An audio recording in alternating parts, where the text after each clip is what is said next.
تحبون الله فاتبعوني يحببكم الله ويغفر لكم ذنوبكم صدق الله العظيم وصدق رسوله النبي الكريم وقال رسول الله صلى الله عليه وسلم لا يؤمن أحدكم حتى أكون أحب إليه من والده وولده والناس أجمعين أو كما قال رسول الله صلى الله عليه وسلم صدق الله العظيم وصدق رسوله النبي الكريم وقال تبارك وتعالى في شان حبيبه إن الله وملائكته يصلون على النبي يا أيها الذين آمنوا صلوا عليه وسلموا تسليما اللهم صل على سيدنا ومولانا محمد وعلى آل سيدنا ومولانا محمد وآله وبارك وسلم۔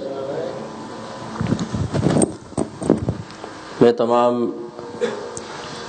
یہاں جلوہ افروز علماء کرام کا شکریہ ادا کرتا ہوں کہ آپ نے ایک طالب علم کو اپنے سامنے چند کلمات کہنے کا موقع فراہم کیا۔ انتظامیہ کا بھی مشکور ہوں کہ آپ نے یہاں انوائٹ کیا اور کچھ معافی ضمیر ذکر کرنے کی مہلت دی۔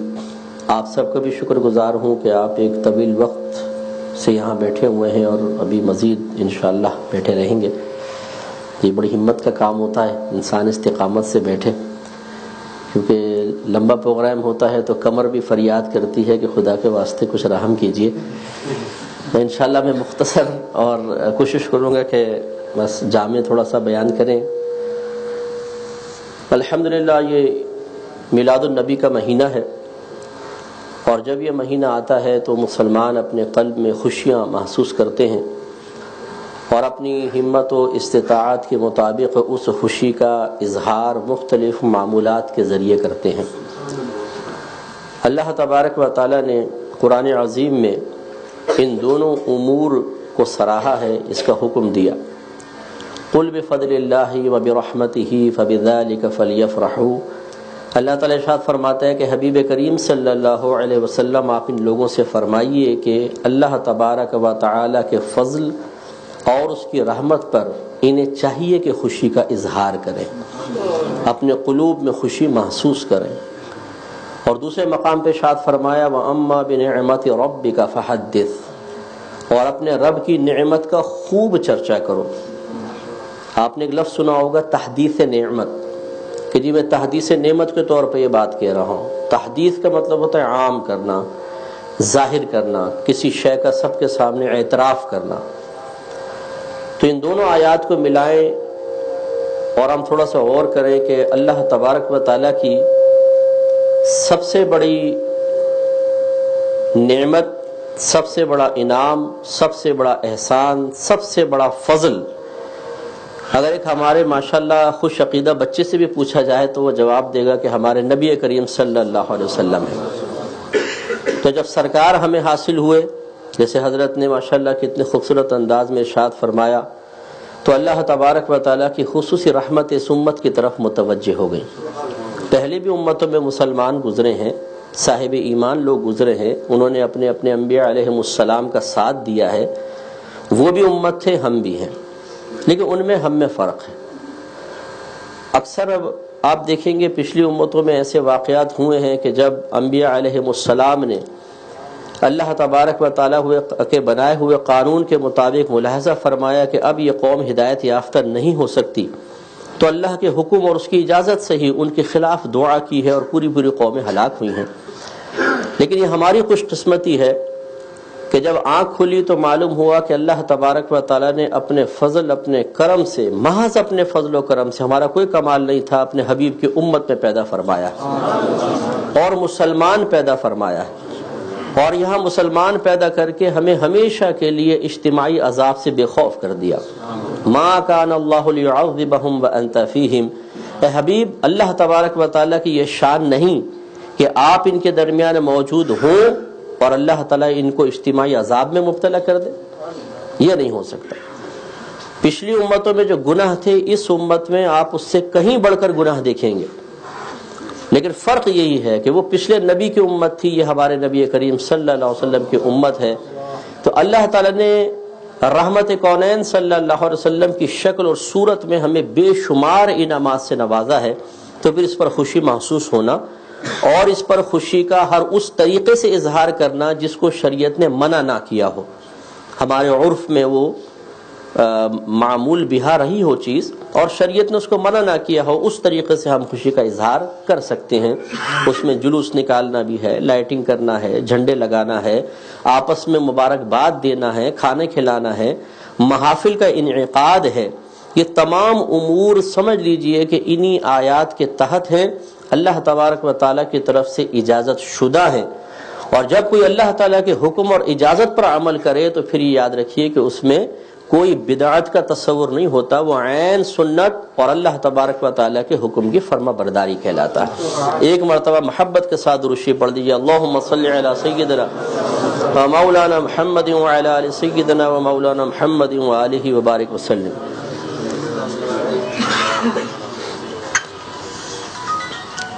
جیسے کہ حضرت نے اعتراف کیا تھا، حضرت نے تو پھر بہت خوبصورت باتیں بیان کی اور بڑا اچھے لہجے میں، مجھے تو بالکل بیان کرنا آتا ہی نہیں ہے، صحیح بات ہے، تو چند معروضات میں سادہ سے الفاظ میں اور سادہ سے لہجے میں آپ کی خدمت میں ذکر کروں گا، لیکن پہلے ایک شکوے کے ساتھ۔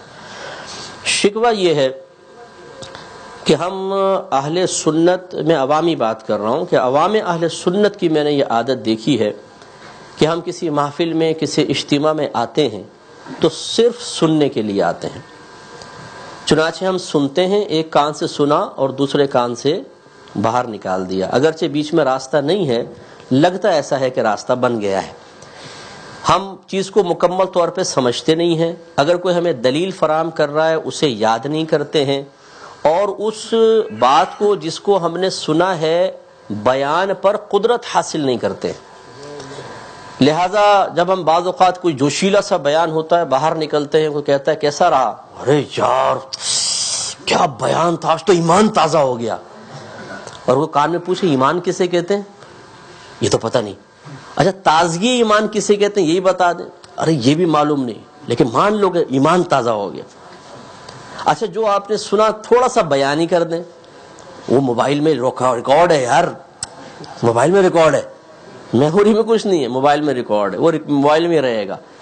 تو یہ ہمارے ہاں المیہ ہے کہ ہم آتے ہیں، ہم سیکھنے کے لیے نہیں آتے۔ یہی وجہ ہے کہ عرصہ دراز سے علماء کی صحبت میں رہنے کے باوجود جب کسی محفل و مجلس میں بیٹھے اور کوئی معمولی سا بھی ہمارے سامنے اعتراض کر دے تو ہمارا ذہن جملے تک مرتب نہیں کر پاتا، اور ہم فوراً موبائل اٹھائے کہتے ہیں حضور جلدی سے کچھ بتائیے گا، کویسچن کر رہا ہے۔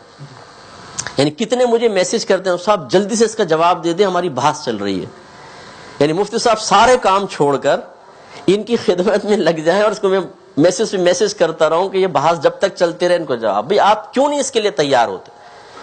تو میں گزارش کرتا ہوں کہ جب بھی آپ کوئی بیان سننے کے لیے آئیں تو سیکھنے کے لیے آئیں، اور سیکھنا 4 اسٹیپس میں کمپلیٹ ہوگا۔ نمبر 1 بہت غور سے سنیں، نمبر 2 اس کو اچھی طرح سمجھیں، نمبر 3 اس کو یاد کریں، اور نمبر 4 جب تک آپ اسے بیان پر قدرت حاصل نہ کر لیں آپ سمجھیں آپ نے کچھ سیکھا ہی نہیں ہے۔ اگر آپ یہ اپنی عادت بنا لینا کہ جو آپ نے سیکھا اس کو نپے تلے الفاظ میں بیان کرنے پر آپ قدرت حاصل کر لیں اور صحیح طرح بات کو دلیل کو سمجھیں، تو انشاءاللہ پھر آپ چلتے پھرتے مجاہد ہیں، آپ چلتے پھرتے اپنے دین اسلام کا دفاع کرنے والے ہیں۔ ہماری صورتحال یہ ہے کہ ہم صلاۃ و سلام پڑھ رہے ہوتے ہیں، جمعے میں اگر بچہ ہمارا دامن کھینچ کے پوچھے کہ ابا یہ کیوں پڑھ رہے ہیں، تو ابا جان کے پاس اس کا جواب نہیں ہوتا کہ کیوں پڑھ رہے ہیں، وہ کہتا ہے خاموش، کس کے ساتھ بیٹھنے لگ گیا ہے، ہٹ۔ ایسی باتیں نہیں پوچھتے، اور کیسی باتیں پوچھے ابا سے، بھائی یہ باتیں نہیں پوچھیں۔ تو اپنی کوتاہی کا اعتراف کرنے کے بجائے یا تو بچے کو ڈانٹ دیا جاتا ہے، یہ کہا جاتا ہے مولوی صاحب سے معلوم کر لینا ان کو پیسے کس لیے دے رہے ہیں، مسجد نہیں جاتا، اور بچہ جواب میں پوچھے کہ ابا جان 50 سال ہو گئے آپ کو، آپ بھی تو مسجد میں جاتے رہے تھے، آپ بھی تو علماء سے سیکھتے رہے تھے، آپ جواب کیوں نہیں دے رہے؟ تو میں وہ کون سے مولوی صاحب ہیں جن کے پاس جا کے سیکھوں کہ پھر اتنی سی عمر میں مجھے سارے جواب آ جائے؟ تو اس لیے یہ طنز میں نہیں کر رہا ہوں، نہ آپ کی معذاللہ کوئی تحقیر کرنے کا ارادہ ہے، لیکن تھوڑی سی سنجیدگی اختیار کیجئے۔ یہ خدمت دین کا ٹھیکہ ہم نے علماء کو، داڑھی والوں کو، امامے والوں کو دے کر جس طریقے سے احساس ذمہ داری کو پس پش پھینک دیا ہے، اس معاشرے کے بگاڑ میں اس سوچ کا بہت بڑا دخل ہے۔ اگر ہر شخص اپنی ذمہ داری محسوس کرتا کہ کم از کم اگر آپ یہی ذمہ داری محسوس کر لیں کہ اپنے گھر والوں کو بنیادی عقائد سکھانا میری ذمہ داری ہے اور میں سکھاؤں گا، تو پھر آپ پہلے سیکھ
شکریہ. آپ کی خدمت میں ایک حدیث مبارکہ بڑی معروف ہے، بخاری شریف کی حدیث ہے، آپ نے بارہا سماعت فرمائی ہے، ذکر کرنے کا شرف حاصل ہوا. نبی کریم صلی اللہ علیہ وسلم نے اس میں ایمان کامل کا ایک بہت بڑا سبب اور بنیادی سبب ذکر فرمایا ہے. آپ نے شاید فرمایا کہ تم میں سے کوئی بھی اس وقت تک کامل مومن نہیں ہو سکتا جب تک کہ میں اسے اس کے والد، اس کی اولاد اور تمام لوگوں سے زیادہ پیارا نہ ہو جاؤں. یہاں دیکھیں تقابل کروایا گیا ہے. سرکار نے فرمایا کہ اس وقت تک تمہارا ایمان کامل نہیں ہوتا جب تک میں تمہیں پیارا نہ ہو جاؤں. اگر سرکار یہ بھی فرماتے تو بہت اچھی بات تھی، لیکن یہاں سرکار نے تقابل کروایا ہے کہ اس میں دو چیزوں کی ڈیمانڈ ہے. سمجھ لیجئے کہ اگر تمہیں اپنا ایمان کامل کرنا ہے تو دو چیزیں تمہارے اندر ہونی چاہیے. ایک میری ذات سے محبت، دوسرا صرف نفس محبت نہیں بلکہ دیگر تمام محبتوں پر اس کا غلبہ. یہ دو چیزیں جب حاصل کر لو گے تمہارا ایمان کامل ہو جائے گا. الحمدللہ ہم سب یہاں بیٹھے ہیں اور یہ ایک انسان کا فطری تقاضا ہوتا ہے کہ انسان ہر جہت سے اپنے آپ کو کامل دیکھنا چاہتا ہے. اگر اس کی شخصیت ہے وہ چاہتا ہے میری شخصیت کامل ہو، میرا قد مناسب ہو، میرے جسم اچھا ہو، میری صورت خوبصورت ہوں. لباس انسان اچھا پہنتا ہے جس سے اس کی شخصیت کی تکمیل ہوتی ہے. اگر ہم اپنا مکان بنانا چاہتے ہیں تو کوشش کرتے ہیں کہ اس میں اگر ہمیں قدرت حاصل ہو تو ہر وہ چیز لے کر آئیں جس سے ہمارا مکان بالکل کامل اور پرفیکٹ نظر آئے. یہی وجہ جب ہم کسی کو فرسٹ ٹائم لے کر آتے ہیں، اپنا مکان کا وزٹ کراتے ہیں، تو آخر میں پوچھتے ہیں کیسا لگا، اور وہ کہے کہ یار بہترین، کسی چیز کی کمی نہیں ہے اس میں. تو فقیر نے کیا ہے نا، تو ہم چوڑے ہو جاتے ہیں، خوش ہوتے ہیں کہ میری طرف وصف کمال کی نسبت ہوئی ہے. اسی طرح کوئی بھی یہ نہیں چاہتا کہ اس کی اولاد اپاہج پیدا ہو. کوئی چاہے گا میری اولاد اندھی پیدا ہو، اس کا ہاتھ خراب ہو، پیر خراب ہو، کچھ اور اس میں ڈیفیکٹ ہو؟ نہیں، کامل ترین اولاد چاہتا ہے. اسی طرح اولاد کے مستقبل کے بارے میں انسان کا یہی سوچ اور فکر ہوتی ہے کہ وہ کامل ترین انسان بنے، اس کا فیوچر بھی بہت اچھا ہو، برائٹ فیوچر اس کو حاصل ہو. تو جب یہ فطری تقاضا ہے تو یہ وصف ایمان کے سلسلے میں بھی کار فرما ہونا چاہیے، اور اندر سے تقاضا ہونا چاہیے کہ پھر اگر اللہ نے مجھے ایمان جو بغیر طلب کے محض اپنے فضل و کرم سے عطا فرمایا تو نفس ایمان تو مل گیا، اب اسے کاملیت تک پہنچانا میرا کام ہے، تو پھر میں کیوں نہ اس کو کامل کروں. اور اس کے لیے پھر انسان عملی کوشش شروع کرے۔ تو ویسے تو ایمان کامل کی اور بھی نشانیاں ذکر کی گئی ہیں، لیکن اس مہینے کے اعتبار سے اور نبی کریم صلی اللہ علیہ وسلم کی نسبت کے اعتبار سے خود میرے آقا صلی اللہ علیہ وسلم نے اپنی محبت کو اور پھر اس محبت کو تمام دیگر محبتوں پر غلبے کو ایمان کامل کے لیے گویا کہ ایک شرط قرار دے دیا ہے۔ لہٰذا آپ کو مجھے اپنا محاسبہ کر کے اچھی طریقے سے غور و تفکر کر کے اپنے بارے میں فیصلہ کرنا چاہیے کہ میرا اور آپ کا ایمان کامل ہے یا نہیں۔ کیونکہ دیکھیں، جب تک ہم سوچیں گے نہیں، جب تک سنجیدگی اختیار نہیں کریں گے، جب تک ڈیپلی ہم کوئی تھنکنگ وغیرہ نہیں کریں گے، جب تک ہم اپنا محاسبہ نہیں کریں گے، احتساب نہیں ہوگا، ہم کبھی بھی کسی چیز کی حقیقت تک نہیں پہنچ سکتے۔ اور خالی دعوے سے کچھ بھی نہیں ہوتا۔ دعویٰ کرنا بڑا آسان ہے، میں بڑے دعوے کر لوں، جی میں بہت بڑا متقی ہوں، بہت بڑا پرہیزگار ہوں، لیکن جب انسان دعویٰ کرتا ہے اور دلیل پیش کرنے سے عاجز آ جائے تو اس کے دعوے کا کوئی بھی اعتبار نہیں ہوتا۔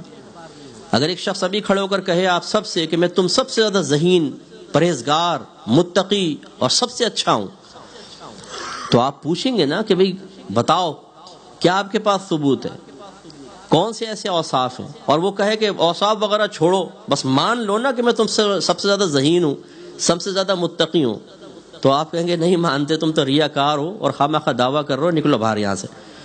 تو بغیر دعوے کے، بغیر دلیل کے اگر کوئی دعویٰ کرتا ہے، ہم اس کا دعویٰ کبھی قبول نہیں کرتے۔ آپ نے کوئی امپلائی رکھنا ہے، مثلا اکاؤنٹنٹ رکھنا ہے، آپ اس کا ایکسپیرینس مانگتے ہیں، اس کی ایجوکیشن آپ مانگتے ہیں، ڈاکومنٹس وغیرہ مانگتے ہیں، اور وہ کہے کچھ بھی نہیں، مان لو کہ میں بہت بڑا اکاؤنٹنٹ ہوں اور مجھے رکھو، آپ رکھ لیں گے اس کو نوکری پر؟ نہیں۔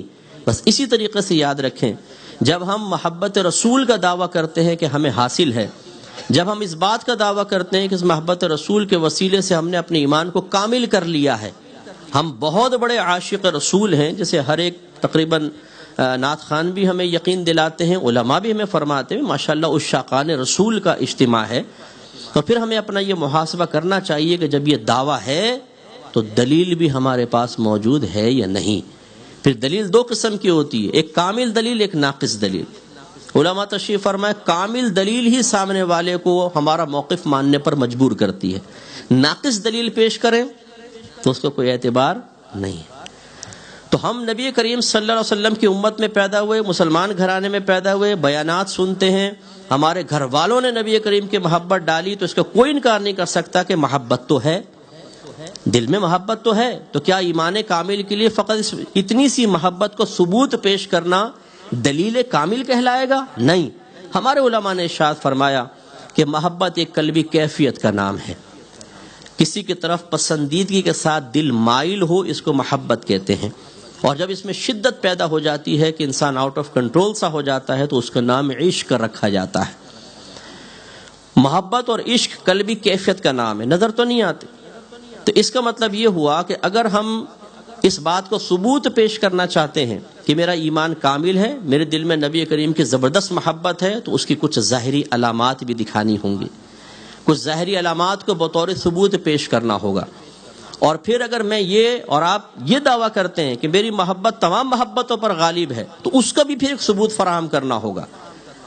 تو اب یہ دونوں چیزیں بس میں آپ کی خدمت میں ذکر کرتا ہوں، اور سمجھ لیجئے کہ یہ علامات محبت کا ذکر اور نبی کریم صلی اللہ علیہ وسلم کی محبت کا دوسروں کی محبت پر غلبے کی جو علامات ہیں، یہ ایک آئینہ ہے۔ اس آئینے میں ہم سب کو اپنا چہرہ دیکھنا چاہیے، اپنے اعمال اور افعال کا اور سوچ اور فکر کا مشاہدہ کرنا چاہیے۔ یہ آئینہ ہمیں بتا دے گا کہ ہمارا ایمان کاملیت کی طرف ہے یا ابھی نقص کی طرف ہے۔ لہذا شیخ عبدالحق محدث دہلوی رحمۃ اللہ علیہ نے علامات محبت رسول ذکر کرتے ہوئے پہلی علامت یہ بیان فرمائی کہ جو نبی کریم صلی اللہ علیہ وسلم سے محبت رکھتا ہوگا وہ آپ پر کثرت سے درود پاک بھی پڑھے گا، کیونکہ درود پاک ایک ایسا بہترین وظیفہ ہے کہ جب انسان اس کو پڑھتا ہے تو اس کی روح پاک اور صاف ہونا شروع ہو جاتی ہے، اور جتنی کثرت سے وہ پڑھتا جاتا ہے روح کی صفائی ہوتی جاتی ہے، حتیٰ کہ علماء نے ارشاد فرمایا کہ پھر روح اتنی صاف ستھری ہو جاتی ہے کہ انسان چاہے تکلف کرے نہ کرے، اس کی روح براہ راست روح نبی صلی اللہ علیہ وسلم سے فیض حاصل کرنا شروع کر دیتی ہے، اتنا انسان کامل ہو جاتا۔ اور یہ میرے آقا صلی اللہ علیہ وسلم کی خواہش بھی تھی حضرت کعب رضی اللہ تعالیٰ عنہ سرکار کے پاس تھے. سرکار نے پوچھا کعب تم ہم پر کتنا درود پاک پڑھتے ہو؟ اور ایک روایت میں کہ حضرت کعب نے خود عرض کیا رسول اللہ میں ایک حصہ درود شریف پڑھتا ہوں اور 3 حصہ دیگر وظائف پڑھتا ہوں، کیا یہ میرا عمل درست ہے؟ سرکار نے شاید فرمایا اچھا ہے لیکن ہم پر اور درود پاک پڑھو تو تمہارے حق میں بہتر ہے. عرض کیا رسول اللہ پھر آدھا آدھا کر لوں؟ فرمایا یہ بھی بہتر ہے لیکن اور اضافہ کرو تو اچھا رہے گا. عرض کیا رسول اللہ پھر 3 اور 1 حصہ کر لوں کہ 3 حصے درود شریف 1 حصہ دیگر وظائف؟ سرکار نے فرمایا یہ بھی اچھا ہے لیکن اور اضافہ کرو تو تمہارے حق میں بہتر ہے. انہوں نے عرض کیا رسول اللہ پھر ایسا نہ کروں کہ تمام وظائف چھوڑ دوں اور آپ کی ذات اقدس پر درود پاک پڑھنا ہی وظیفہ بنا لوں؟ میرے آقا صلی اللہ علیہ وسلم نے فرمایا اگر آپ نے ایسا کر لیا تو یاد رکھو کہ اللہ تبارک و تعالی تمہارے تمام گناہوں کی بخشش و مغفرت فرما دے گا اور تمہارے دنیا اور آخرت کے تمام کاموں کا کفیل ہو جائے گا. تو یہ خود سرکار کی خواہش بھی ہے. تو ہمارے علماء نے اس کی جو تعداد ہے کہ کثرت سے درود پاک پڑھنا، مختلف الفاظ وارد ہوئے ہیں، تعداد وارد ہوئی ہے، لیکن 313 مرتبہ اگر کوئی روزانہ درود پاک پڑھے تو اسے کثرت سے درود پاک پڑھنے والوں میں شمار کیا گیا ہے. اب آپ اور میں تھوڑا غور کر سکتے ہیں کہ کیا ہم روزانہ 313 مرتبہ اپنے پیارے نبی کریم صلی اللہ علیہ وسلم کی محبت کے اظہار کے سلسلے میں عقیدت کے ساتھ درود پاک پڑھتے ہیں یا نہیں پڑھتے؟ تو شاید ہم میں سے بہت سارے ایسے بیٹھے ہوں گے کبھی اذان میں سرکار کا نام سنا درود شریف پڑھ لیا، نماز میں درود ابراہیمی پڑھتے ہیں، نعت میں ذکر آیا ہم نے درود شریف پڑھ لیا، بیان میں ذکر آیا ہم نے صلی اللہ علیہ وسلم کہہ دیا، لیکن باقاعدہ اہتمام کے ساتھ سرکار کی محبت کا عملی ثبوت دینے کی نیت سے بطور وظیفہ درود پاک ایک مخصوص تعداد میں اکثریت نہیں پڑھتی ہے. 24 گھنٹے ہماری گفتگو کا محور دنیا ہوتی ہے، کھیل ہوتا ہے، بیوی بچے، یا آج کل جو نوجوان سوشل میڈیا پہ 2.5-3 گھنٹے برباد کر رہے ہیں اور فیک آئی ڈیز بنا کر مختلف ناموں سے، نام ہے محمد اکرم اور آئی ڈی بنائی ہوئی ہے راجہ راکٹ کے نام سے، ٹیٹا پہلوان راجہ راکٹ، اور اس میں کانٹے ڈال کے بیٹھے ہوئے ہیں کہ کوئی نہ کوئی لیلا تو کبھی نہ کبھی مچھلی کی شکل میں آ کے پھنسے گی، اور پھر الٹی سیدھی چیٹ، یہ سب کام چل رہا ہے. تو ان کاموں میں بربادی، میچز چل رہے ہیں فٹ بال کے وہ ہم دیکھ رہے ہیں، فضول گفتگو، غلط قسم کی گفتگو، کرکٹ کے میچز ہیں اس کے لیے ٹائم بہت، لیکن ہمارے آقا صلی اللہ علیہ وسلم کے لیے 313 مرتبہ درود پاک پڑھنے کا تو شعور ہی حاصل نہیں ہے. سستی یا عدم سستی کا تو بعد میں معاملہ دیکھا جائے گا. تو یہ ایک المیہ ہے کہ سرکار سے محبت ہو اور پھر انسان درود پاک کثرت کے ساتھ نہ پڑھے، یہ قابل توجہ بات ہے. اس کا مطلب ہے کہ جو نہیں پڑھتا تو اس میں ایک علامات محبت کی کمی ہے جس کی وجہ سے اس کے ایمان میں بھی تھوڑی بہت کمی ہو سکتی ہے. دیکھیں میرے آقا صلی اللہ علیہ وسلم کتنے خوش ہوئے اس بات سے. ترمذی کی روایت ہے سرکار ایک دفعہ باہر تشریف لائے، صحابہ نے دیکھا چہرہ مسرت سے دمک رہا تھا. ہمارے جب ہوتا تو ہم کہتے ہیں کیا ہوا کوئی بونڈ وونڈ لگ گیا کہ یار بڑا خوش آ رہو. تو صحابہ کرام جانتے تھے کہ سرکار کوئی اپنے ذاتیات سے تو خوش ہوتے نہیں. تو فوراً پوچھا یا رسول اللہ آپ کے چہرہ انور پہ بڑی خوشی کے آثار ہیں، کیا وجہ ہے؟ سرکار نے بیان فرمایا بادر اصل یہ ہے کہ ابھی ابھی جبریل امین میرے پاس آئے اور مجھے یہ پیغام دیا کہ اللہ تبارک و تعالی ارشاد فرماتا ہے کہ جب آپ کا کوئی امتی آپ پر 1 مرتبہ درود پاک پڑھتا ہے تو میں اس پر 10 بار صلاۃ و سلام بھیجتا ہوں. صلاۃ و سلام کے الفاظ شیخ عبدالحق محدث دہلوی نے لکھے، صلاۃ مانے رحمت نازل فرمانا، سلام مانے سلامتی نازل فرمانا. تو اللہ تعالیٰ 10 بار رحمتیں بھیجتا ہے، 10 سلامتیاں اس پہ نازل فرماتا ہے. تو اس لیے اس علامت محبت رسول کو ہمارے اندر ہونا چاہیے تھا، نہیں ہے تو غور کرنا چاہیے. دوسری علامت بیان فرمائی کہ جو نبی کریم صلی اللہ علیہ وسلم سے محبت رکھتا ہوگا آپ کی سیرت کو پڑھے گا، آپ کے طریقوں کو اپنائے گا. لقد کان لکم فی رسول اللہ اسوۃ حسنہ. اللہ تعالیٰ فرماتا ہے ضرور بے شک ان نبی کریم صلی اللہ علیہ وسلم کی عملی زندگی میں تمہارے لیے بہترین عملی نمونہ ہے.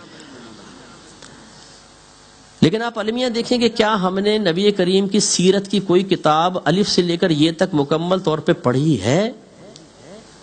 ہمارے گھروں میں کوئی ایسی کتاب موجود ہے جس میں سرکار کی پیدائش سے لے کر آخر تک کے جو انہوں نے جد و جہد کی، جو قوموں کے ظلم سہے، جو اس امت کے لیے میرے آقا صلی اللہ علیہ وسلم کے پیار و محبت کا اظہار ہے، وہ ہم نے خود پڑھا اور اپنے بچوں کو پڑھایا ہو؟ ایسی کوئی کتاب ہمارے گھر میں ہے جس میں سنن کا بیان ہو، اس میں تمام سنت آداب، سرکار کیسے کھاتے تھے، کیسے پیتے تھے، کیسے سوتے تھے، کیسے جاگتے تھے، ناخن کیسے کاٹتے تھے، بال کیسے بناتے تھے، گفتگو کیسی فرماتے تھے، مہمان نوازی کیسی کرتے تھے، سفر میں کون کون سی ادائیں سرکار نے اختیار فرمائیں؟ کیا ہم نے کبھی ان چیزوں کا مطالعہ کرنے کی زحمت گوارا کی؟ جب مطالعہ ہی نہیں کیا تو نہ سرکار کی سیرت پر مطلع ہوئے، نہ سنن پر مطلع ہوئے، اور جب ہمارا طریقہ اور سلیقہ نبی کریم صلی اللہ علیہ وسلم کے مطابق نہیں تو یقینی سی بات ہے کہ پھر ہر قوم کا طریقہ ہم نے اختیار کر لیا، اور پھر ہم یہ کہیں کہ مجھے آقا صلی اللہ علیہ وسلم سے بہت زیادہ محبت ہے، یہ دعویٰ قابل تشویش ہے۔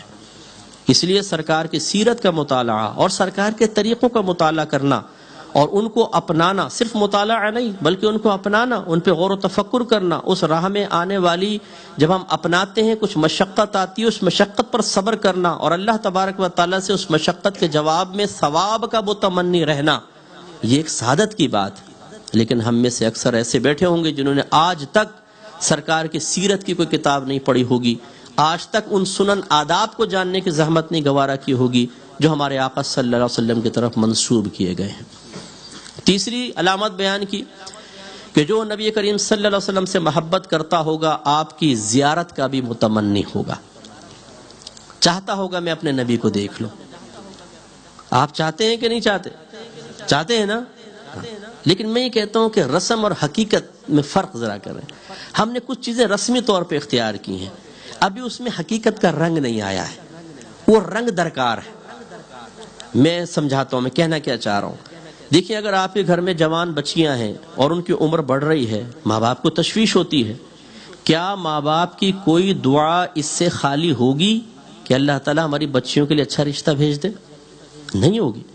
بیٹا اگر جاب لیس ہے، پریشان ہے، ماں دعائیں کرے گی۔ اسی طرح ہمیں کوئی نیک شخص مل جاتے ہیں، کوئی امام صاحب ملتے ہیں، کوئی شیخ مل جاتے ہیں، کوئی پیر صاحب مل جاتے ہیں، ہم فوراً سے گزارش کرتے ہیں کہ حضور تھوڑا سا دعا کریں، گھر میں یہ مسئلہ یہ مسئلہ یہ مسئلہ، بلکہ عام لوگوں سے کہتے ہیں یار دعا کرنا، یار میرا تھوڑا یہ مسئلہ چل رہا ہے۔ وجہ کیا ہے؟ وجہ اس کی کہ ہمارے دل میں اس چیز کو حاصل کرنے کے سلسلے میں ایک حقیقی طور پہ جذبہ موجود ہے، ہم نے اس کی ضرورت محسوس کی ہے۔ اب ذرا زیارت رسول صلی اللہ علیہ وسلم کے تناظر میں دیکھ لیجئے، کیا پچھلے پورے مہینے میں ایک بار بھی ہم نے بہت ہی گڑ گڑا کر بڑے خلوص کے ساتھ دعا کی کہ اللہ تعالیٰ مجھے اپنے حبیب کی زیارت کروا دے؟ یا ہم نے مختلف لوگوں سے مل کر کہا یار دعا کرنا کہ مجھے سرکار کی زیارت ہو جائے؟ نبی سے محبت کرتے ہیں، دل کے ایک گوشے میں دبی دبی سی خواہش بھی ہے کہ میں نبی کو دیکھ لوں، لیکن ابھی اس کے اندر وہ جوش پیدا نہیں ہوا ہے، وہ بے قراری پیدا نہیں ہوئی ہے جو ایک واقعی عاشق صادق کو اللہ تبارک و تعالیٰ عطا فرماتا۔ میں آپ کو ایک ادنا سی مثال سے سمجھاتا ہوں۔ اگر کسی کو کسی سے عشق مجازی ہو جائے، پیار محبت اور واقعی وہ مخلص ہو، مثال کے طور پہ فیس بک پر یہ محبت ہو گئی کسی کے ساتھ، اب وہ مجنون 2 گھنٹے اگر بیٹھ کے اس کو لیلا کا انتظار کرنا پڑے نا، وہ کرے گا ایک جھلک دیکھنے کے لیے۔ وہ دیکھے گا اوپن ہوا کہ نہیں ہوا اکاؤنٹ، ابے یار ابھی تک نہیں، کیوں نہیں ہے؟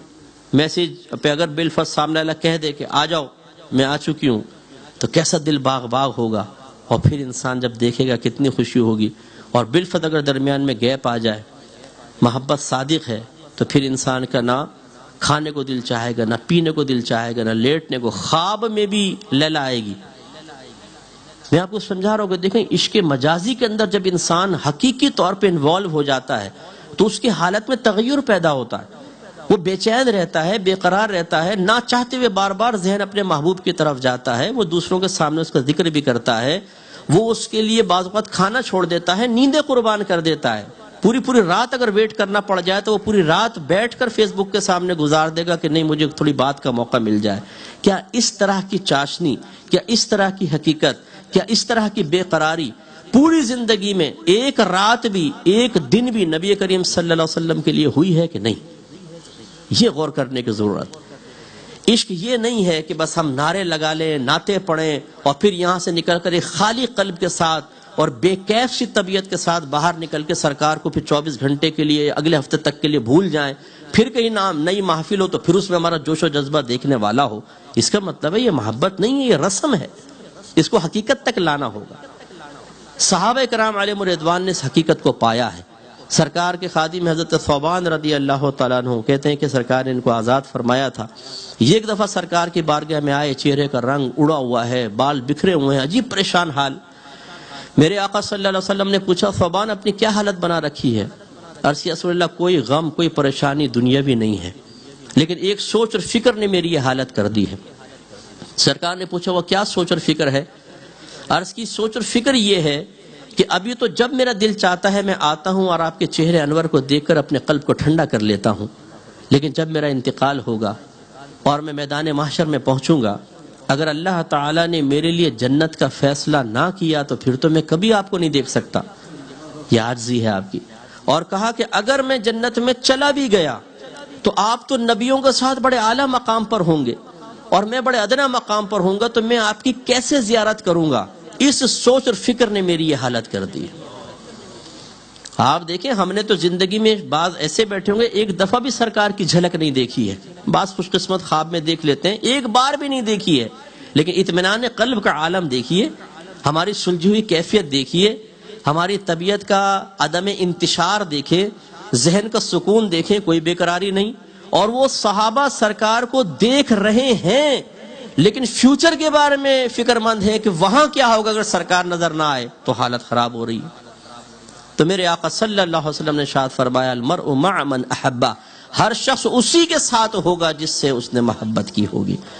اور ایک روایت میں ہے کہ یہ شان نزول ہے اس آیت کا کہ نبی کریم صلی اللہ علیہ وسلم نے فوراً یہ آیت نازل ہوئی بیان فرمائی کہ وَمَن يُطِعِ اللَّهَ وَالرَّسُولَ فَأُولَٰئِكَ مَعَ الَّذِينَ أَنْعَمَ اللَّهُ عَلَيْهِمْ مِنَ النَّبِيِّينَ وَالصِّدِّيقِينَ وَالشُّهَدَاءِ وَالصَّالِحِينَ وَحَسُنَ أُولَٰئِكَ رَفِيقًا۔ سرکار نے فرمایا اے ثوبان، اللہ نے یہ آیت نازل فرمائی ہے کہ جس نے اللہ تعالیٰ اور اس کے رسول کی اطاعت کی وہ ان کے ساتھ ہوگا جن پر اللہ نے انعام فرمایا، یعنی انبیاء علیہم السلام، صدیقین، شہداء اور صالحین، اور یہ کیا ہی اچھے ساتھی ہیں۔ تو اس لیے زیارت رسول کی تمنا مومن کے دل میں صرف تمنا کی حد تک نہ ہو بلکہ شدید تمنا ہو تو سمجھ لیجئے کہ اس کا ایمان کاملیت کی طرف ہے۔ صرف 2-3 علامات ذکر کر کے بیان کو اختتام کی طرف لاتا ہوں۔ علماء نے فرمایا جو نبی سے محبت کرے گا تو ہر شخص اپنے محبوب کا کلام جاننا چاہتا ہے، کلام کو پڑھنا چاہتا ہے، کہ جیسے محبوب سے محبت ہوتی ہے اس کے کلام سے بھی محبت ہوتی ہے۔ اگر آپ کا کوئی قریبی رشتہ دار ہے بہت ہی جس سے آپ محبت کرتے ہیں، دوست ہے، وہ اگر آپ کو کوئی میسج کرتا ہے، کوئی میل کرتا ہے، دوسروں کے بھی میسج آتے ہیں، دوسروں کی بھی میلز آتی ہیں، لیکن سب سے زیادہ مزہ آپ کو کس کو پڑھنے میں آتا ہے؟ اس قریبی آدمی۔ اور وہی میں پھر ادنا سی مثال دوں گا، اگر کسی کو عشق مجازی ہو جائے تو پھر اگر محبوب کا میسج آ جائے لیلا کا مجنون کے لیے تو پہلے تو دیکھتے ہی نمبر دیکھتے ارے واہ کیا بات ہے، دل باغ باغ ہو جائے گا، پھر اس کو کھولیں گے، ایک دفعہ پڑھیں گے، 2 دفعہ 3 دفعہ، ہر جملے سے ایک نیا مفہوم، ایک نیا معنی، ایک نئی چیز، اور پھر اس کو کوئی ڈیلیٹ نہیں کریں گے، اس کو ڈرافٹ میں رکھ لیں گے کہ جب کبھی دل چاہے گا نائٹ میں کھول کے اللہ تیرا بڑا شکر ہے۔ یہ ہماری حالت عشق مجازی میں۔ اب ذرا ادھر غور و تفکر کر لیں کہ ہم بھی اپنے نبی سے محبت کرتے ہیں۔ ہم میں سے کتنے ایسے ہیں جنہوں نے نبی کریم صلی اللہ علیہ وسلم کے کلام کو معتبر ماخذ میں پڑھا ہے؟ معتبر ماخذ میں ہم نے ان کا مطالعہ کیا۔ ہم پڑھتے ہیں کہاں؟ فیس بک پہ حدیث کوئی اور لکھی ہوتی ہے، نیچے بخاری لکھی ہوتی ہے، ہم کہتے ہیں بخاری کی حدیث پڑھ لی۔ کوئی ہمارے موبائل میں کبھی کوئی بھیج دیتا ہے حدیث، کوئی اس کا ٹھکانہ نہیں ہوتا بعض حدیثوں کا، نہ اس کا سر ہے نہ پیر ہے، جھوٹی حدیثیں ہم اس کو آگے فارورڈ کر کے سمجھتے ہیں ہم حدیث پڑھ رہے ہیں۔ یہی وجہ ہے کہ ہمارے بہت سارے بھائی ایسے بیٹھے ہوں گے، ناراض مت ہوئیے گا، جنہوں نے اپنی پوری زندگی میں ایک بار بھی بخاری شریف کو اپنی آنکھوں سے نہیں دیکھا ہوگا۔ پکڑنا دور کی بات، کھولنا دور کی بات، اس کو پڑھنا دور کی بات۔ یہ 6 مستند کتابیں ہیں، بخاری، مسلم، ترمذی، ابو داؤد، ابن ماجہ، نسائی، جس میں میرے آقا صلی اللہ علیہ وسلم کے کلام کو جمع کیا گیا ہے۔ ہم الحمدللہ دور حدیث پڑھتے پڑھاتے ہیں، یقین کریں ایسی کیفیت ہوتی ہے کہ جب حدیث پڑھتے ہیں ایسا لگتا ہے کہ ہمارے آقا صلی اللہ علیہ وسلم سامنے جلوہ افروز ہو کر ہم سے بات کر رہے ہیں۔ اسی لیے علماء کا مقام بہت بلند و بالا ہے کہ وہ کبھی قرآن پڑھ رہے ہیں کبھی حدیث. جب قرآن پڑھتے ہیں تو محسوس ہوتا ہے اللہ تعالیٰ کلام فرما رہا ہے، جب حدیث پڑھتے ہیں تو ایسا لگتا ہے جیسے سرکار کلام فرما رہے ہیں، جب صحابہ گزارشات کر رہے ہیں تو ایسا لگتا ہے کہ اسی مجلس محفل میں ہم بھی بیٹھے ہیں اور صحابہ کا کلام سماعت فرما رہے ہیں. تو پھر یہی چیزیں ذہنوں میں گردش کرتی رہتی ہیں، پاکیزگی رہتی ہے، گندگی ختم ہو جاتی ہے اور اللہ تعالیٰ اپنی بارگاہ میں مقبول بناتا ہے. ہمارے گھروں میں کیا یہ 6 کتابیں ہیں کہ ہم نے ان کا مطالعہ کیا ہے؟ برکت کے لیے ہی ہم سیٹ لے کر رکھ لیتے. میں کبھی آپ کو یہ مشورہ تو نہیں دوں گا کہ آپ حدیث کو براہ راست پڑھیں، اسے لازم ترجمہ اور شرح کے ساتھ پڑھیں. صرف حدیث نہ پڑھیں، صرف ترجمہ نہ پڑھیں، شرح ضرور پڑھیں، لیکن ہونی تو چاہیے کم از کم گھر میں. کاش ہم ایسا کرتے، لیکن کوئی کلام پڑھنے کے لیے ہم تیار نہیں. گھروں میں جا کے دیکھیں، ڈائجسٹ ہیں، ناولز ہیں، گانے کی سی ڈیز آپ کو مل جائیں گی، گیم کی سی ڈیز آپ کو مل جائیں گی، ہر چیز مل جائے گی، لیکن ہماری الماریاں سیاہ ستہ کے سیٹ سے خالی ہیں. یہ افسوسناک صورتحال ہے. ہمیں پری پلان نبی کریم صلی اللہ علیہ وسلم کے فرامین سے دور کیا گیا ہے. یاد رکھیں، قرآن تو ویسے ہم نہیں پڑھتے، اس سے دور ہیں، حدیثوں سے دور کر دیا. نہ براہ راست اللہ تعالیٰ سے تعلق رہا، نہ براہ راست نبی کریم صلی اللہ علیہ وسلم کے کلام کے ذریعے آپ سے تعلق رہا. تو ہماری پھر حالت یہ ہے. علماء اگر آپ کے سامنے بیان کرتے ہیں، وقت کی قلت کی وجہ سے اتنا ہی کر سکتے ہیں جتنا وقت اجازت دیتا ہے، اور خاص مواقع کے ہی بیانات ہو سکتے ہیں. باقی جو نبی کریم کی لاکھوں حدیثوں میں لاکھوں پیغامات ہیں جو تزکیہ نفس کے لیے بھی انتہائی ضروری ہیں، ان کے مطالعے کی ہمیں فرصت نہیں ہوتی ہے. یہ معقول بات نہیں ہے، اس پہ توجہ کرنی چاہیے. آخری بات بس عرض کروں گا، جو سب سے بڑی علامت محبت رسول علماء نے لکھی ہے، اس کو ذرا توجہ سے سماعت فرمائیے گا، اور یہ بہت بڑا ہمارے لیے امتحان بھی ہے. میں نے جو آیت عرض کی اس میں اسی طرف اشارہ ہے. اس کے شان نزول کئی بیان کیے گئے ہیں، جن میں سے ایک یہ ہے کہ ہجرت سے قبل نبی کریم صلی اللہ علیہ وسلم اپنے کاشانہ اقدس سے باہر تشریف لائے تو کفار بتوں کی عبادت کر رہے تھے. تو سرکار نے ان سے دریافت فرمایا کہ تم ان کی عبادت کیوں کرتے ہو؟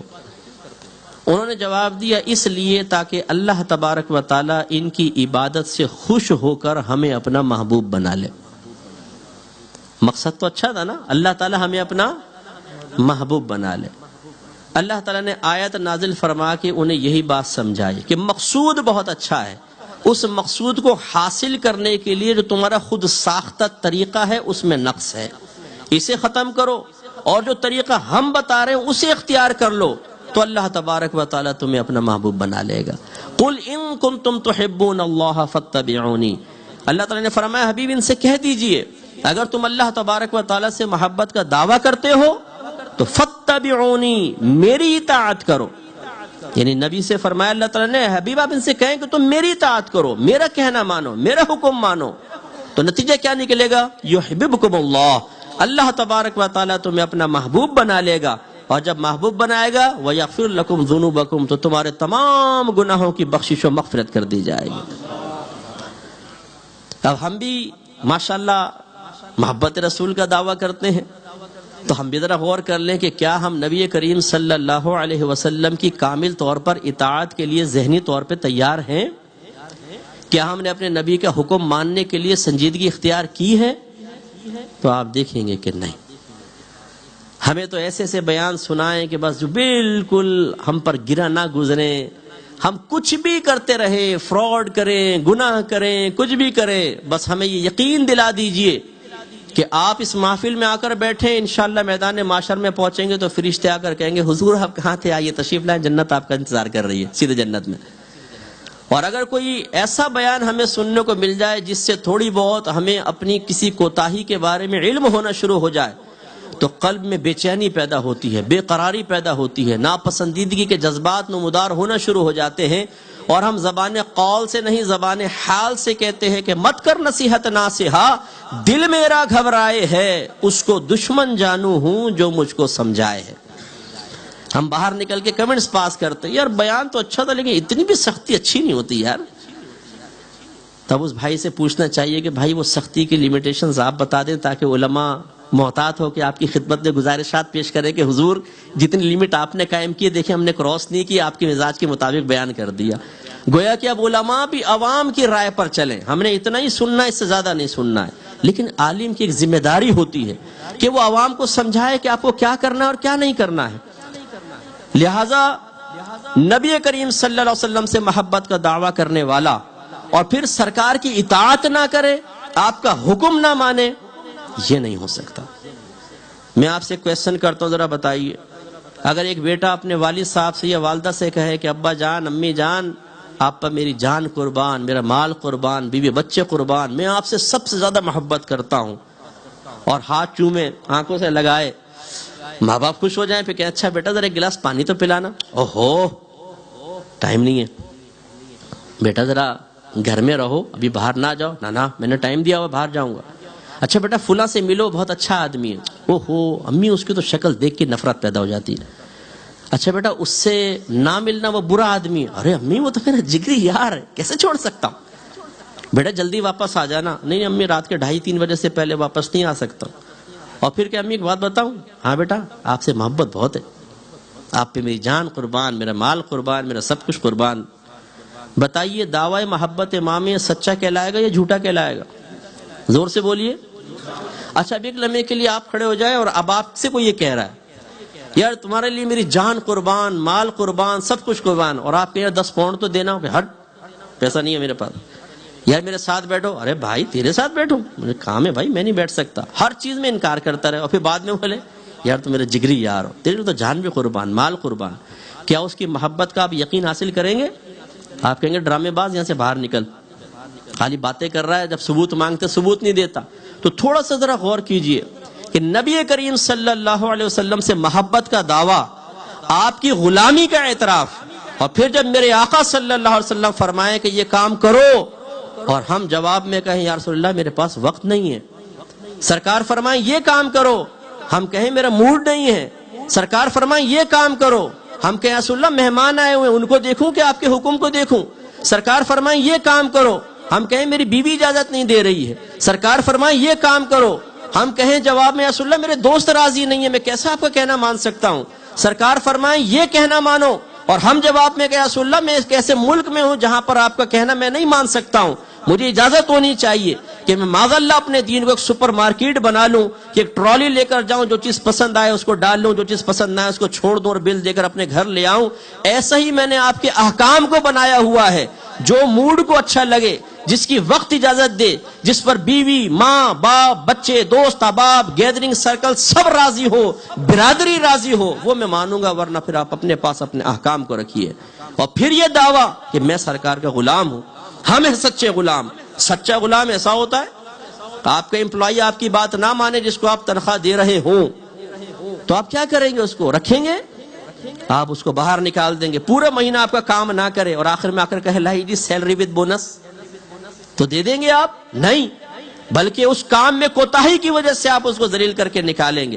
تو ہمارا اپنے بارے میں کیا خیال ہے کہ نبی کریم صلی اللہ علیہ وسلم کے احکام کو اتنی معمولی نگاہوں سے دیکھنا ہم نے شروع کر دیا کہ بعض وقت ماں کہے تو مان لیں، باپ کہے تو مان لیں، دوست کہے تو مان لیں، بچے ضد کریں تو ان کی پیار اور محبت میں ان کی ضدیں مان لیں، بیوی اٹھلا کر کہے تو بیوی کا کہنا مان لیں، اور جب نبی فرمائے تو یا رسول اللہ اپنے احکام اپنے پاس رکھیے، ہم اس کو عمل پیرا نہیں ہو سکتے ہیں۔ ہاں یہ ضرور ہے کہ آپ پہ میری جان قربان، میرا مال قربان، میری عزت و آبرو قربان۔ تو سوچئے ہم کیا کر رہے ہیں؟ یہ نعرے ضرور لگائیں کہ غلامی رسول میں، بولیے موت بھی قبول ہے، نعرہ لگائیں زور سے، غلامی رسول میں۔ بہت اچھا نعرہ ہے، اور یہ ہم اس لیے لگاتے ہیں، پتہ ہے کہ موت تو دینی نہیں ہے، جان تو دینی نہیں ہے۔ نعرے لگانے میں کیا جاتا ہے؟ جو جتنا گلے پھاڑ کے نعرے لگاتا ہے، ہم کہتے ہیں یہ ماشاءاللہ ان سے ملے صاحب، ویسے ہی کہہ رہا ہوں آپ، یہ مصعب ان سے ملے، بہت بڑے عاشق رسول ہیں جی، کیا ماشاءاللہ مصعب ایسے نعرے لگاتے ہیں کہ پوری محفل کو گرما دیتے ہیں۔ تو بھائی خالی نعرے لگانے سے تو میرے آقا صلی اللہ علیہ وسلم خوش نہیں ہوتے ہیں نا، تو نعرہ ضرور لگائیں کہ غلامی رسول میں موت بھی قبول ہے، لیکن ساتھ ساتھ یہ نعرہ بھی لگے کہ غلامی رسول میں داڑھی بھی قبول ہے، غلامی رسول میں 5 وقت نماز باجماعت پڑھنا بھی قبول ہے، غلامی رسول میں گناہ چھوڑ دینا بھی قبول ہے، غلامی رسول میں علم دین سیکھنا بھی قبول ہے، غلامی رسول میں فیس بک پر لڑکیوں کے اکاؤنٹ ڈیلیٹ کر دینا بھی قبول ہے، غلامی رسول میں بیویوں پہ ظلم و ستم چھوڑ دینا بھی قبول ہے، غلامی رسول میں گندی دوستی ترک کر دینا بھی قبول ہے۔ یہ نعرہ بھی لگائیں کہ غلامی رسول میں نبی کریم سے نفرت اور گستاخی رکھنے والا، اس کو ترک کر دینا قبول ہے، چاہے سگا باپ کیوں نہ ہو۔ ہمارے ہاں یہ بھی ایک معاملہ ہے, گستاخان رسول سے رابطہ ہے. کہتے ہیں یار یہ دیکھو سرکار کی گستاخی کرتا ہے, شان میں اس طرح باتیں کرتا ہے. ہم کہتے ہیں جی کیا کریں صاحب, برادری ہے نا, خاندان ہے نا, رشتہ داری بھی تو نبھانی پڑتی ہے, دوستی بھی تو نبھانی پڑتی ہے. لا حول ولا قوت الا باللہ. میں آپ سے کوشچن کرتا ہوں, بتائیے صحابہ کرام علیہم رضوان سے بڑھ کر کوئی عاشق رسول پوری دنیا میں پیدا ہوا ہے اور کیا قیامت تک ہوگا؟ انہوں نے اس امتحان پہ پورا اتر کر دکھایا ہے. جب میرے آقا نے فرمایا کلمہ پڑھو, اور تمہارے وہ آباء و اجداد جنہوں نے تمہیں غلط عقائد کی تعلیم دی ہے مانو کہ وہ جہنمی ہے, مانو کہ ان کے عقائد غلط ہیں, تو صحابہ کرام نے ایک لمحے کے لیے یہ نہیں سوچا یا رسول اللہ وہ کیسے غلط ہو سکتے ہیں, وہ کیسے جہنمی ہو سکتے ہیں, ہم کیسے اپنے برادری و خاندان کی مخالفت مول لیں؟ انہوں نے کہا لبیک یا رسول اللہ, فدا کا ابی و امی, آپ پر میرے باپ قربان, میری ماں قربان. برادری چھوٹتی ہے چھوٹے, لوگ ناراض ہوتے ہیں ناراض ہو, لیکن سرکار سے محبت کا تعلق ختم نہیں ہوگا.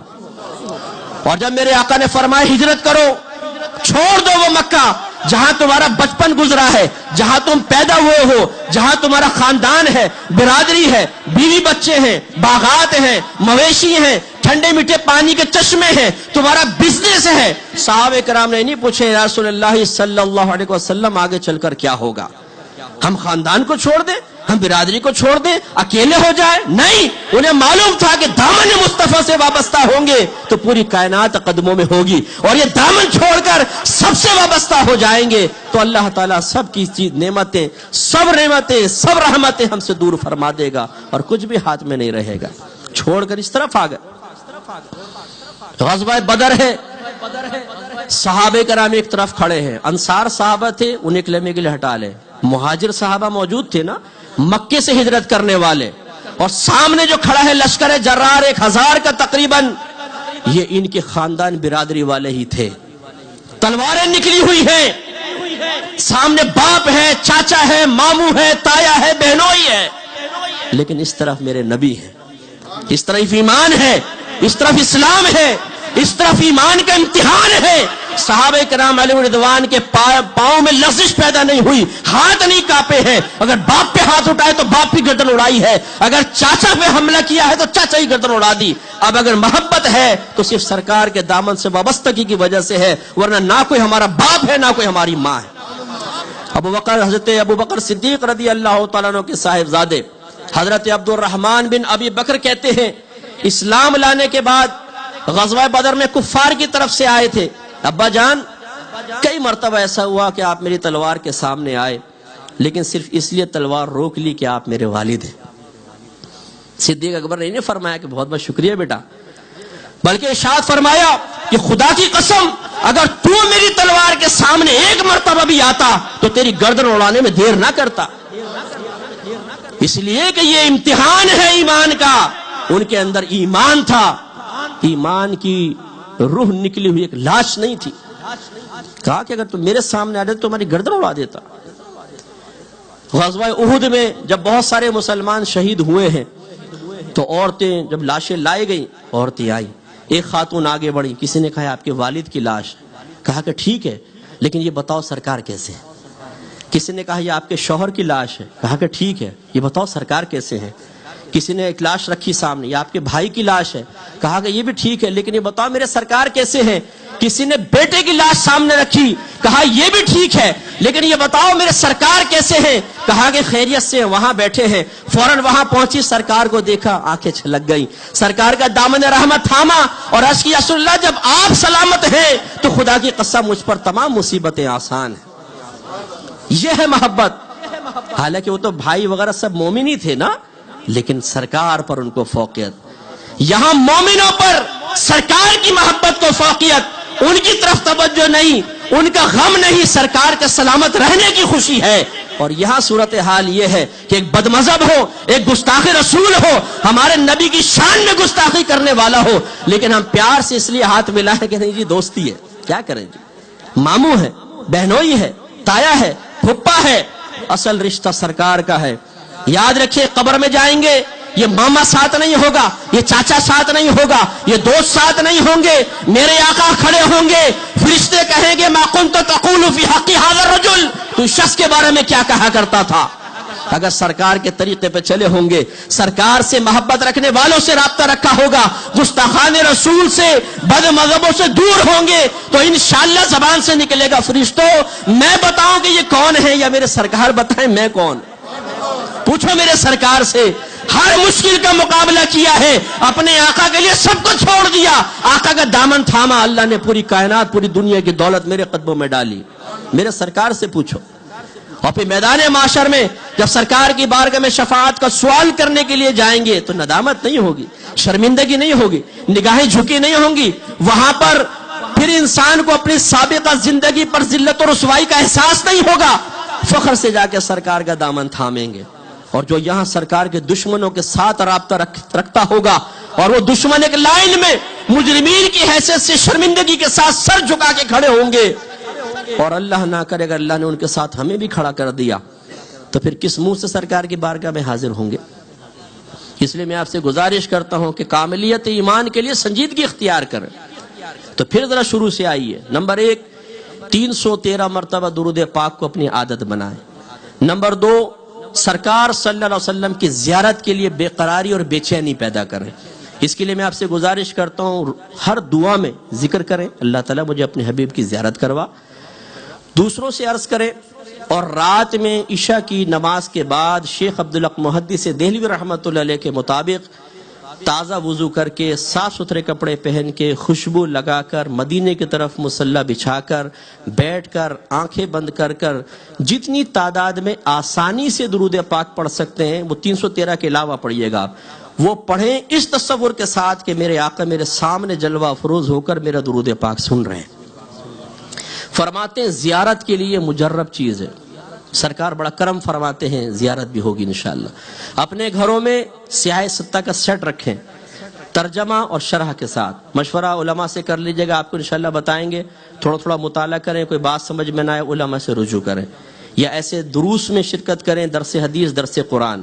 المیہ یہ ہے کہ ہمیں کوئی نعتیہ محفل کا بینر نظر آتا ہے، فلاں فلاں نعت خوان آ رہے ہیں، عرس ہے 11ویں کا محفل 12ویں کے، ہم فوراً جاتے ہیں جوگ در جوگ، جانا چاہیے، ناجائز نہیں ہے، میں منع نہیں کر رہا ہوں، لیکن اگر کہیں لکھا ہو درس قرآن، درس حدیث، اس میں اتنے سے لوگ بیٹھے ہوتے ہیں، کیونکہ وہاں نبی کا کلام پڑھا جائے گا، وہاں صرف اللہ کا کلام ہے، اور ہمارا نفس اس میں چاشنی محسوس نہیں کر رہا، تو معاذ اللہ ہم اس دروس میں شرکت نہیں کرتے، یہ غلط ہے۔ سرکار کا کلام سننے آئیے، اور گھر میں سیاست کا سیٹ رکھے۔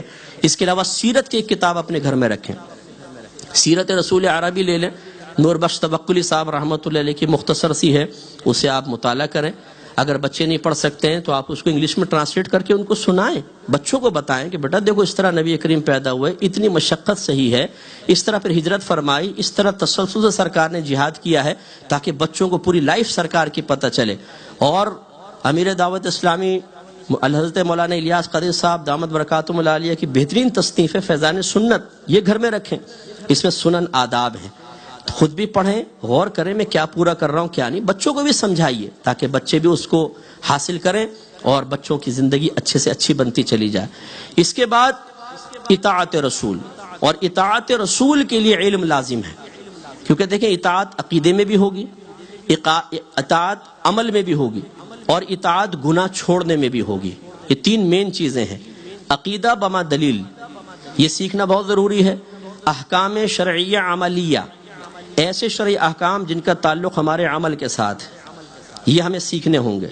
مثلا جب آپ بالغ ہو گئے، نماز فرض ہو گئی، اب نماز میں وضو ہے، غسل ہے، تیمم ہے، فرائض ہے، شرائط ہیں، واجبات ہیں، نماز ٹوٹتی ہے بہت سی چیزوں سے، غسل کن چیزوں سے واجب ہوتا ہے، وضو کن چیزوں سے ٹوٹ جاتا ہے، یہ میموری کے اندر ہونی چاہیے۔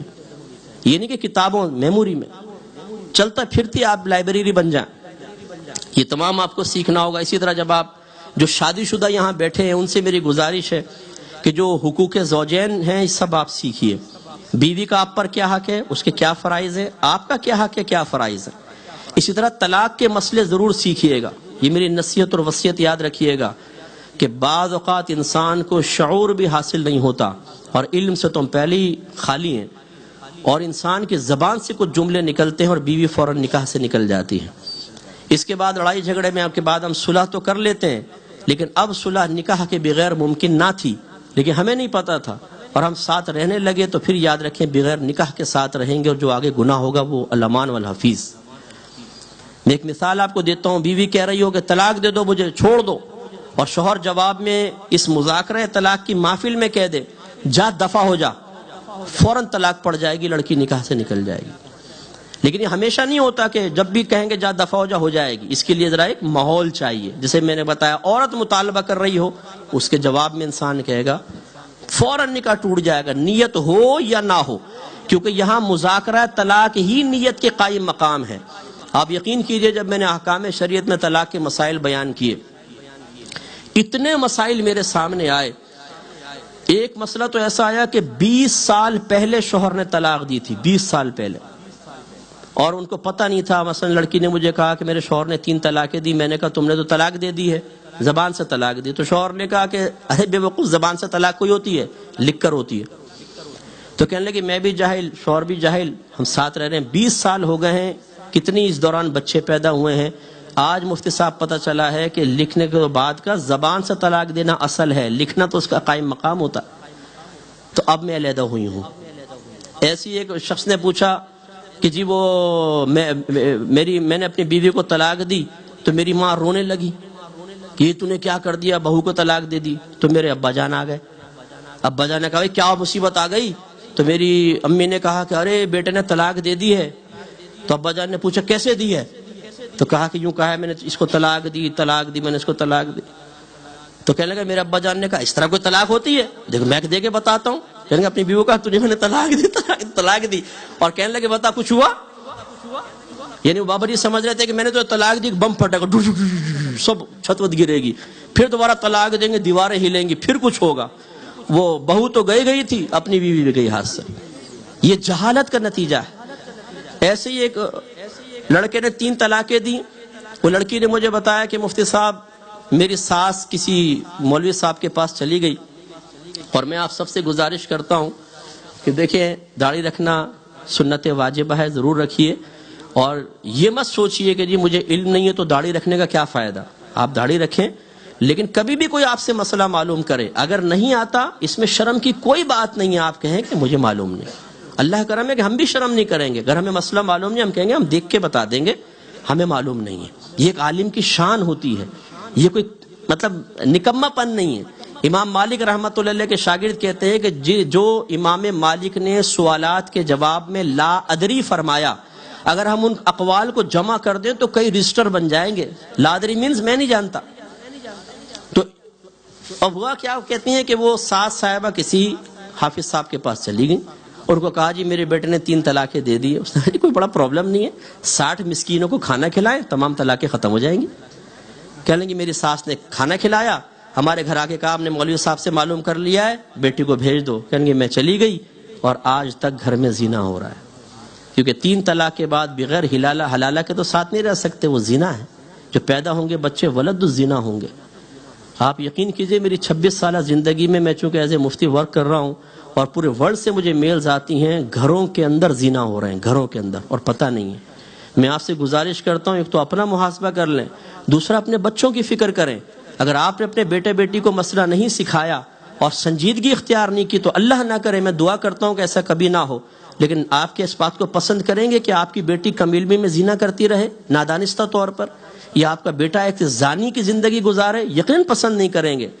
لیکن یہ یاد رکھیں کہ جس نے نبی کریم صلی اللہ علیہ وسلم کے احکام کو معمولی سمجھ کے پس پش پھینکا، وہ اس قسم کی مصیبتوں میں گرفتار ہو ہی جاتا ہے۔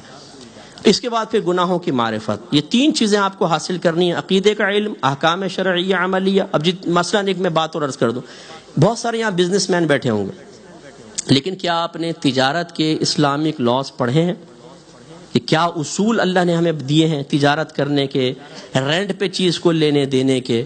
عموماً نہیں ہوتے، ہم معلوم نہیں کرتے۔ اس سے ذرا سی بے احتیاطی سے رزق حلال حرام میں بدل جاتا ہے۔ ذریعہ بہت اچھا ہوتا ہے، لیکن طریقہ کار کی وجہ سے وہ کسب خبیث بن جاتا ہے، بیع فاسد ہو جاتی ہے، اور مسائل پیدا ہوتے ہیں۔ تو اس لیے میں گزارش کروں گا کہ اطاعت بغیر علم کے نہیں ہو سکتی، اور علم کم از کم ان 3 چیزوں کا ضروری ہے: عقائد بما دلائل، نمبر 2 احکام شرعیہ عملیہ جو ضروری ہے ان کا اتنا علم کہ آپ غلطی سے محفوظ رہ کر اپنی عبادات اور معاملات کو صحیح طریقے سے کر سکیں، تیسرا گناہوں کی معرفت۔ اور اس کے لیے الحمدللہ حضرت صاحب جیسے عظیم شخصیت یہاں موجود ہے. میں بہت خوش ہوا، حضرت سے میری بھی میٹنگ ہوئی، ماشاءاللہ ادارہ چلا رہے ہیں. اپنی بچیوں کو یہاں بھیجیں، آپ خود بھی آئیے. میں بلکہ حضرت سے گزارش کروں گا کہ ایک فرض علوم کورس لانچ کر دیں جس میں عمر کی کوئی قید نہ ہو. 3 مہینے کا کورس رکھ لیں، انشاءاللہ یہ اچھا کور ہو سکتا ہے. اگر آلٹرنیٹ ڈیز میں بھی آپ آئیں، 3 مہینے کا، ہم تو سنڈے کورسز کے نام سے رکھتے ہیں.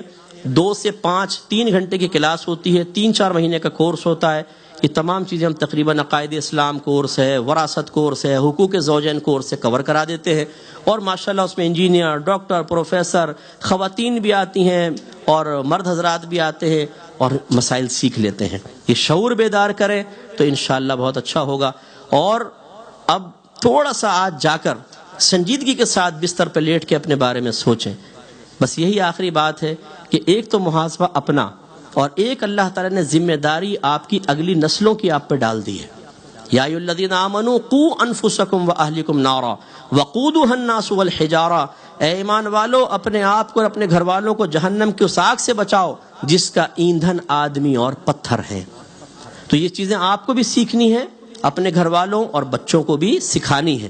اللہ تعالیٰ فرماتا ہے وَأْمُرْ أَهْلَكَ بِالصَّلَاةِ وَاصْطَبِرْ عَلَيْهَا لَا نَسْأَلُكَ رِزْقًا نَحْنُ نَرْزُقُكَ. اللہ تعالیٰ فرماتے ہیں اپنے گھر والوں کو نماز کا حکم دے اور خود بھی اس پر ثابت قدم رہ. ہم تجھ سے رزق کا سوال نہیں کرتے، رزق تو ہم تمہیں عطا فرمائیں گے. یہ بھی ہمارا ایک ہوتا نا ہیلا. مفتی صاحب کیا کریں، ایک کو میں نے کہا جی درس قرآن میں اور مفتی صاحب بھی بچوں کے لیے کمانا بھی تو عبادت ہے. تو میں نے کہا کہ بھی عبادت ہے، ہی عبادت نہیں ہے. بھی اور ہی میں فرق ہوتا ہے نا. جیسے آپ کہیں کہ جی چاول بھی لے لیجئے، اس کا مطلب ہے پہلے کوئی سالن وغیرہ کھا رہے ہیں تو بھی، پہلے کچھ ہوتا ہے پھر بھی. اور اگر میں کہوں چاول ہی لیجئے، اس کا مطلب اور کچھ نہیں صرف یہ. تو اب یہ کہتے ہیں جی کمانا بھی تو عبادت ہے. تو اگر بھی عبادت ہے تو پھر تو آپ کو دوسرے کام بھی کرنے ہوں گے، لیکن مراد دے رہے ہوتے ہیں ہی عبادت ہے. بس کمائی میں لگ جاؤ، بچوں کا مستقبل بہتر بناؤ، انہیں تربیت سے عاری رکھو، اور کل سر پکڑ کے بیٹھ جاؤ جب وہی اولاد معاذ اللہ غیر مسلم سے شادی کر رہی ہو، وہی ڈرگز کی طرف چلی جائے، وہی ماں باپ کی آنکھوں میں آنکھیں ڈال کے بدتمیزی کر رہی ہو، پھر احساس ہوتا ہے کہ جب ہم نے ایک عمر تھی ان بچوں کو سکھانا تھا اور دین کو معمولی سمجھ کر نبی کریم صلی اللہ علیہ وسلم کے احکامات کو بوجھ سمجھ کر خود بھی بے عمل رہے اور بچوں کو بھی اس سے دور رکھا، آج اس کا وبال ہم بھگت رہے ہیں. کتنے گھرانے ایسے ہیں، ماں باپ روتے ہیں ہمارے سامنے، یقین کریں آنسوؤں سے روتے ہیں، صاحب دعا کریں بیٹا آوارہ گرد ہو گیا. مذہب بدل لیے ہیں بچوں نے، لڑکیاں غیر مسلمین سے نکاح کر رہی ہیں. آپ بھی جانتے ہیں، اللہ نہ کرے ہمارے گھروں میں ایسا ہو، لیکن اگر ہم نے سنجیدگی اختیار نہیں کی اور اپنے آقا صلی اللہ علیہ وسلم کی غلامی کا حقیقی ثبوت نہ دیا اور اپنے آقا کے احکام کو معمولی سمجھ کر چھوڑنے کی عادت بد کو ترک نہ کیا، تو اللہ نہ کرے ایسی کوئی چیز میرے آپ کے سامنے بھی آ سکتی ہے. اللہ تعالیٰ سے دعا ہے کہ رب کریم جو کچھ ہم نے سنا اسے ذہن میں محفوظ رکھنے، دوسروں تک پہنچانے، عمل پیرا ہونے کی توفیق عطا فرمائے. آمین. وآخر دعوانا ان الحمد للہ رب العالمین.